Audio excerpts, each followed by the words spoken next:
get my 6.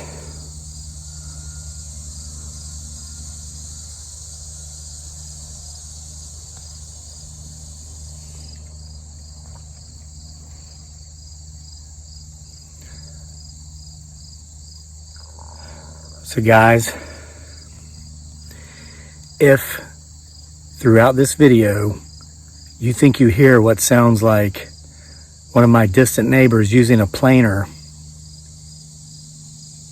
it's because I believe one of my distant neighbors is using a planer.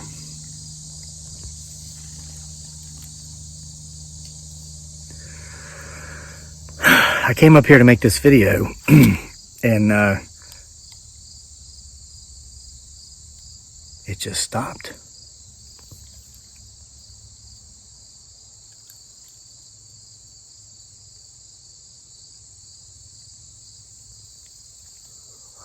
Wow, guys, this is weird.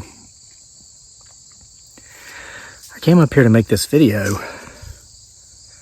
and what sounded like a planer was going on. It was like a light hum, a light vibration. But the odd thing is that there are no houses where the sound was coming from. It's just dense forest. And I thought, well, there's got to be somebody back there with a planer. So I said, well, I'll just wait until they're finished. I'll just sit here and wait. It's a beautiful evening anyway. Sun's starting to go down. I'll just wait until the planer stops, and then I'll make this video. So I sat up here for about 20 minutes, and I could use the break because it's been a very busy day. It's been a productive day, as all my days are. Started early with a 3-mile run. I ran today instead of biked. Went into town, actually ran a bunch of errands, got a bunch of groceries. Came out, stacked about a 1.5 load of firewood, did a bunch of weed eating, and I'm not done. I'm gonna mow a little bit here before dark.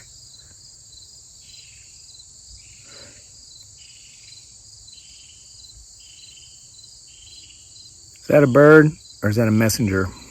Is that a watcher? So anyway, I was enjoying the break. You know, about 20 minutes went by. Make sure we get all angles here. I bet that freaked you out, didn't it, that tree? Then I distinctly heard a tree knock from back here behind me. And I just heard a light growl. And I thought, that sounded distinctly like a tree knock. And about 30 seconds went by and I heard another one. And I turned around to look back here, and then I heard a third tree knock. And I thought, well, I guess they know I came up here to talk, tell some kind of story, and they're tired of waiting, so they just started banging on the trees. I start talking, and I wouldn't be surprised if that was a planer back there somewhere, and he, she, it, or they pulled the plug.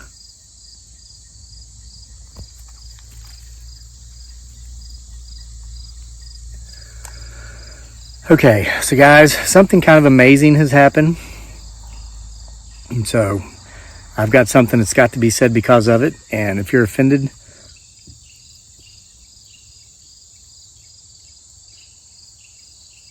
then so what?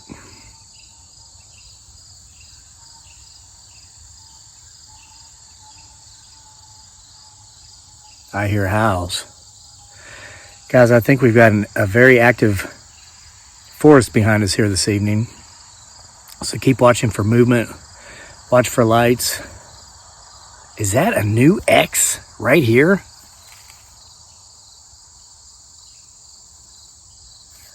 Jeez. What's that at the top of the hill? Keep your eyes on it, see if it moves. Been getting a lot of peekers lately, so watch for those. All right, so here's the deal. Here's something amazing that happened. Okay, so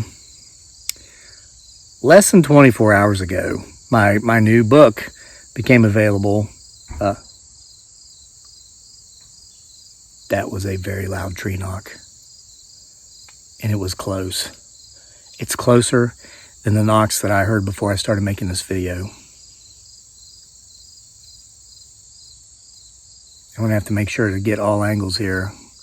He, she, it, or they may be surrounding us again. Okay, so anyway, I haven't even made a video about this yet. I posted it on the community portion of our YouTube channel.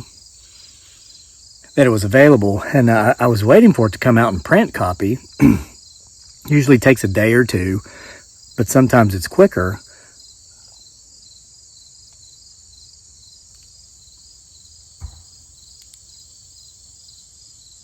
Okay, so I heard footsteps behind me and another tree knock over here.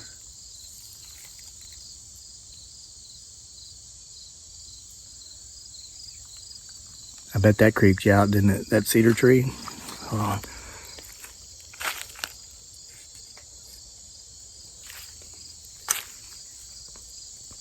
I'm hearing footsteps from right back there. But there's no one or nothing there that we can see.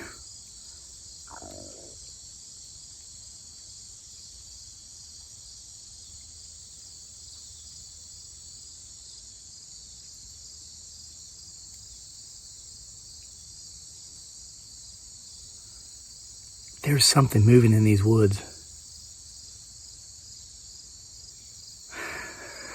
But I'm not seeing anything with my naked eye. So we'll do slow scans. See if the camera can pick up something that my eyes can't at least.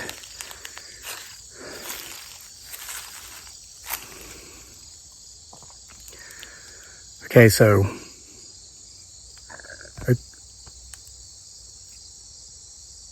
so anyway, this thing's out on ebook, like it hasn't even been 24 hours yet.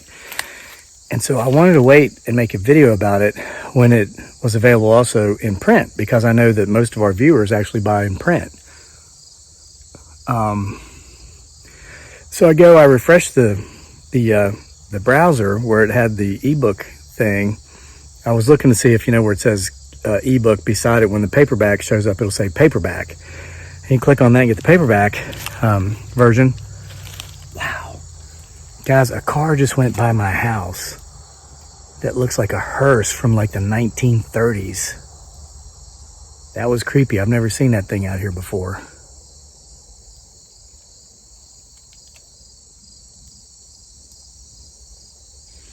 Okay, so anyway, I refreshed the browser to see if the print copy is available. And FYI, I'm walking towards these footsteps where I hear something but see nothing. And when the browser refreshed, the paperback still was not available, but there was this like orange flag up above the Kindle thing, and it said #1 new release in horror anthologies. I was like, huh? So I clicked on it. Ooh, that's a briar. Thought it was a bee. So anyway, my new book that's been out less than a day, it's called October Nights, 31 Tales for the Halloween Season.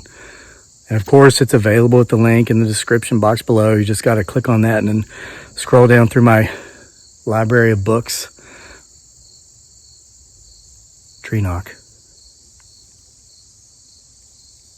Guys, these woods are active this evening. I think they're happy about the #1 thing. So I clicked on that, and sure enough, October Nights is the #1 best-selling new release horror anthology on Amazon in less than 24 hours. It's ranked number 30, the 30 top-selling horror anthology of all horror anthologies. It's in there with like H.P. Lovecraft, Stephen King, Bram Stoker. So that's the amazing thing that happened. It's not even available in print yet, and it's already at #1 in Kindle. That's amazing. Here's what has to be said. Thank you. Okay, I wrote it. Yeah, I did the work, and I published it. But it wouldn't be at #1 if it wasn't for those of you who have gone there and purchased it. And so, from the bottom of my heart, I say thank you. Now, why would people have a problem with that? Well, because I think we live in a day and an age where everybody wants to take all the credit for anything they've done and most of the credit for anything anybody else has done. And I've had people tell me, why are you always just thanking your audience? You're the one that's worked so hard to build.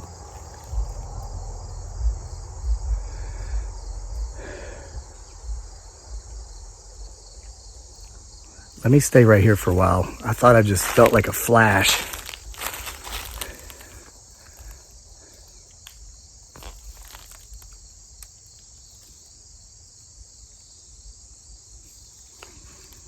People are like, you're the one that's worked so hard to build this audience. You're the one that's written all these years, your whole lifetime, told these stories and wrote these books. You should take some of the credit. No, I shouldn't, and here's why. I have support now because of you guys that once upon a time I didn't have. I know what it's like to have zero support. You know that whole thing, if it is to be, it's up to me. That only takes you so far because you need other people, okay? People, human beings, we're social animals, and when you work in social media, print media, you write books, if no one's there to buy your final products, it doesn't matter how good it is. Some of the best books ever written probably haven't sold very many copies because those people didn't have any support. I have support with you, and I can't thank you enough. Example, Olive Capri, one of the best books I've ever written. Wrote it 7 years ago, I think. Okay? I didn't have you guys. It flopped, did nothing. About 2 months ago, I made that available in print. In the first week it was available in print, it sold more copies than it had sold in e-version the entire previous 7 years before that. So, I am grateful, and I am thankful, and I do thank you, and no, I shouldn't take the credit. Yes, I write them, I tell the stories, I do the work, I publish them, but without you, it didn't say Amazon's best written new horror anthology. It said Amazon's #1 best-selling newly released horror anthology. That means it had to outsell all the other newly released horror anthologies, which means you guys are deserving of the credit. I'm giving it to you, and I'm thanking you. Now I'm going to sit down on my backside here and get another view back here. You know,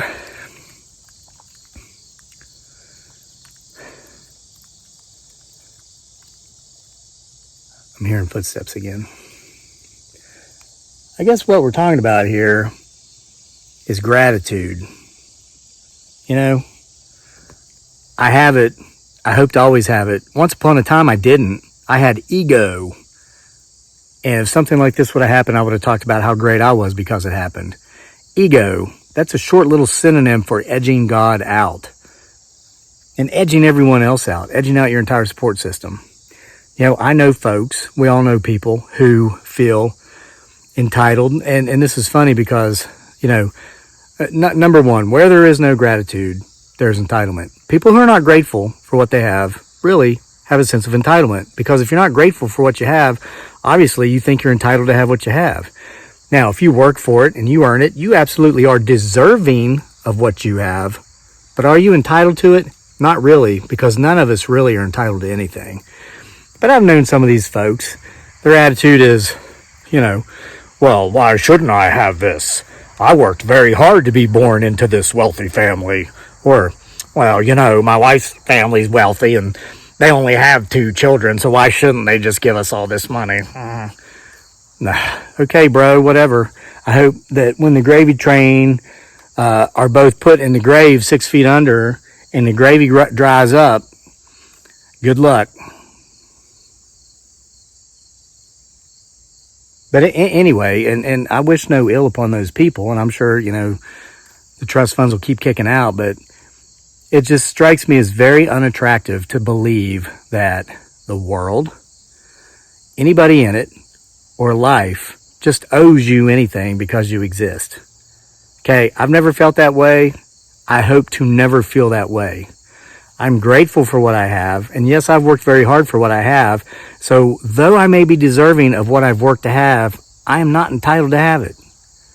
There's a big difference between being deserving of and being entitled, as I see it, but they say I'm crazy.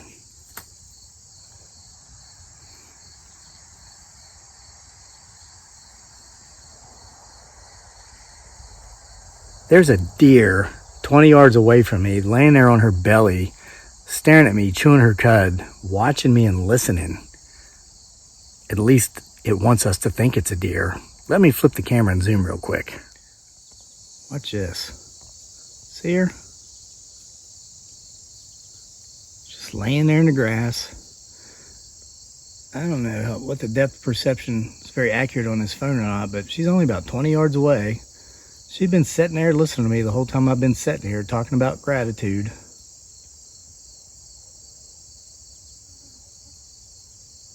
I guess she's comfortable.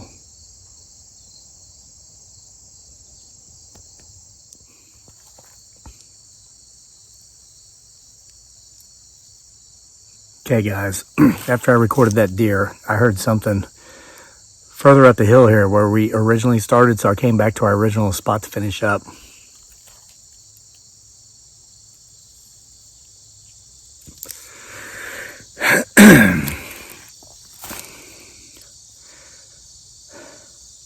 So I guess my point is really, it's thank you. I was starting to lecture there about ungrateful people with entitlement mentalities. I don't want to go down that rabbit hole. I just want to say thank you. And to tell you a little bit about, I guess maybe to stoke your interest in this new release, October Nights, 31 Tales for the Halloween Season. It's basically, and my editor stated it this way, and he actually wrote the description for the book on Amazon. He said, it fills a great void.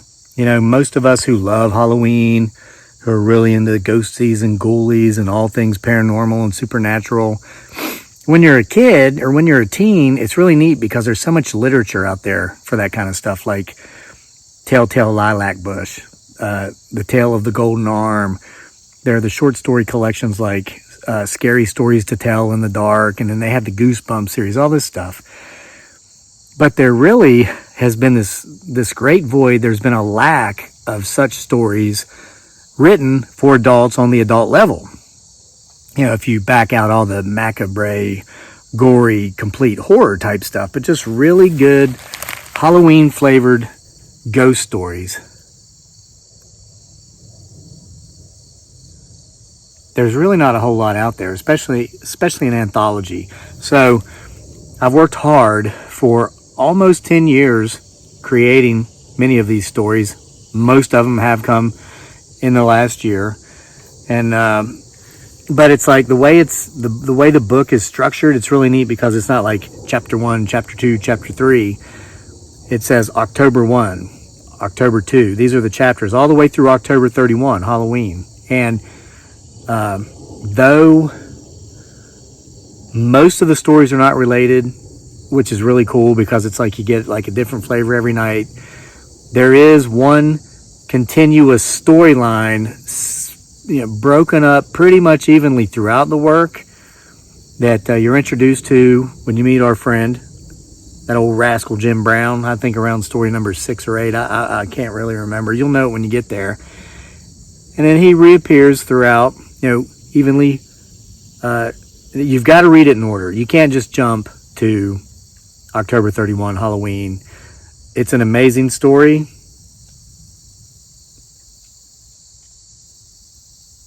I'm hearing footsteps and I'm seeing no one or nothing. It might be that old rascal Jim Brown. So it's a really amazing story, and you're going to find out a lot about what happened here on this homestead and in this house, and a lot of what we've seen in these videos that are not really explainable will all of a sudden make sense. But if you jump straight to that story and miss the other 3 or 4 that precede it, and you miss the build up to these things, it won't make sense. So don't do that. But I know we're still here as of this recording, the very end of August. Calendar's getting ready to flip over to September. I guess a lot of people want to get it and read it anyway because it's number 1. And again, I say thank you because that's your doing, not mine. My advice is get it, read it, and then wait till read it all at once. Take a couple days and just read it because the stories really are great. And then in October, this is what we're going to do.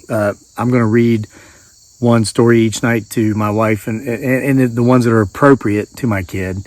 Some of it's not appropriate for minors. It's just not. And it wasn't meant to be because the void, there's plenty of stuff out there for kids. The void that I was attempting to fill is for adults. So he won't get to hear all the stories. Some of them are pretty clean and they're pretty kid friendly, but about half of them aren't. So I'm going to read them to Dearly. It's kind of like the Christmas chocolates you get in December. It has a calendar. You start at December 1, you open it. Oh, look, it's a bell. December 2. We do that every December.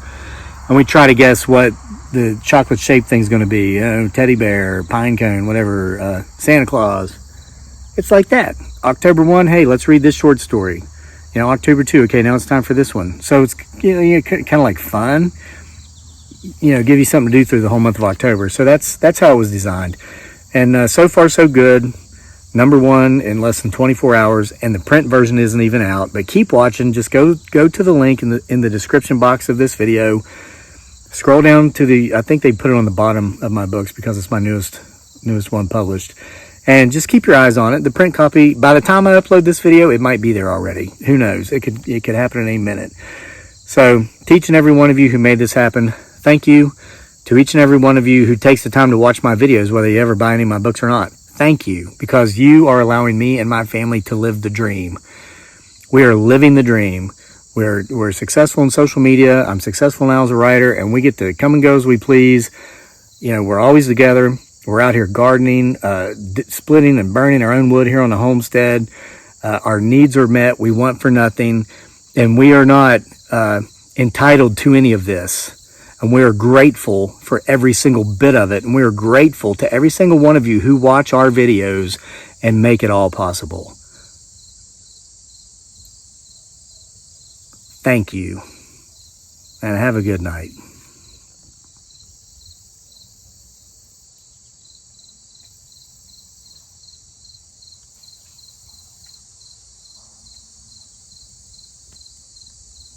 Did you hear that?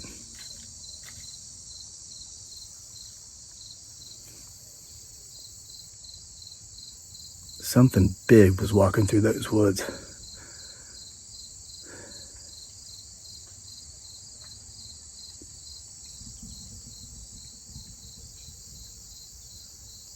Did you hear that? See, I've said this before. Some of the weirdest stuff happens as soon as I stop recording. And I was getting ready to stop, and I think they knew it, and I think they thought I did.